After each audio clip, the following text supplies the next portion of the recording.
आपण पाहत आहात बागलाण वृत्तांत, खबरबात महाराष्ट्राची।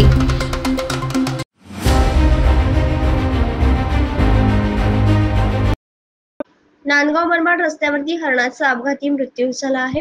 ही घटना शोधण्याचा प्रयत्न केला असता उपलब्ध माहिती अशी आढळली की या रस्त्यावरती इतर अपघातांच्या घटना वारंवार घडल्या आहेत।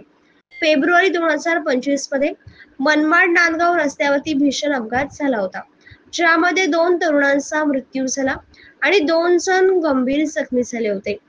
वन्यप्राणी विशेषतः हरणे चारा आणि पाण्याच्या शोधात त्यांच्या नैसर्गिक अधिवासातून बाहेर पडून रस्त्यावर येतात, ज्यामुळे त्यांच्या अपघाती मृत्यूची शक्यता वाढते।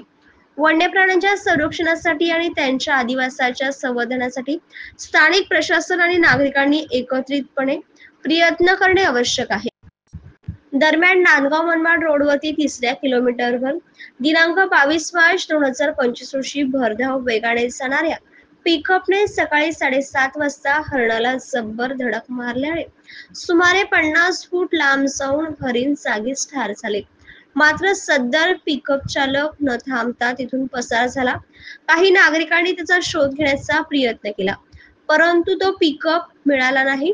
या संदर्भात नागरिकांनी वन विभागाला प्रत्यक्ष जाऊन घटनेची खबर दिली व सदर हरणास वन विभागाने ताब्यात घेऊन रीतसर पंचनामा करून त्याचा दहन विधी केला। दरम्यान वसंत वडगे, प्राणीमित्र शशिकांत पाटील, सुनील राऊत या नागरिकांनी घटनास्थळी थांबून कुत्र्यांपासून मृत हरणावर ताव मारणाऱ्या कुत्र्यांपासून मृत हरणाचा बचाव केला। वन विभागाला कळवल्यानंतर प्रत्यक्ष गेल्यानंतर संबंधित कर्मचारी अर्ध्या तासाने घटनास्थळी पोहोचून सदरचे मृत हरिण ताब्यात घेतले। नांदगाव मनमाड रोडवरती सातत्याने वन्य प्राण्यांचा अपघाती मृत्यू होत आहे। वर्षभरात सुमारे 5 हरिण श्रीरामनगर, फुलेनगर, हिसवळ हद्दीमध्ये मृत झाले आहेत। या ठिकाणी वन विभागाचे जंगल देखील आहे आणि त्यामुळे नागरिक वस्तीकडे हरणांचा येण्याचे प्रमाण अधिक असल्याने हरणांचा वावर असलेल्या कार्यक्षेत्रामध्ये जाणाऱ्या राष्ट्रीय महामार्ग वर गतिरोधक बसवण्याची गरज निर्माण झाली आहे।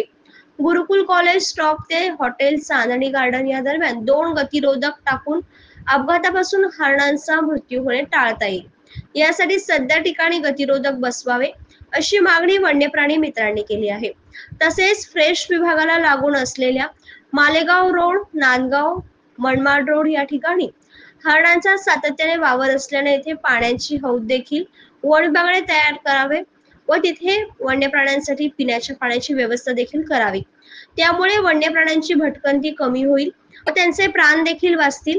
या कार्यक्षेत्रात बिबट्या, हरिण, मोर, लांडगे, तरस, कोल्हे, ससे, तितर, लाहुरी आदी वन्य प्राण्यांचे वास्तव्य आहे। दरम्यान श्रीरामनगर, फुलेनगर, हिंगणवाडी, साकोरा या कार्यक्षेत्रामध्ये हरणाचे प्रमाण प्रचंड प्रमाणात असून हरणांपासून पिकाची देखील मोठे नुकसान होत असल्याच्या तक्रारी शेतकरी करतात।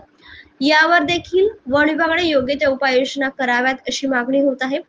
बागलाण वृत्तांतसाठी मारुती जगदणे, नांदगाव।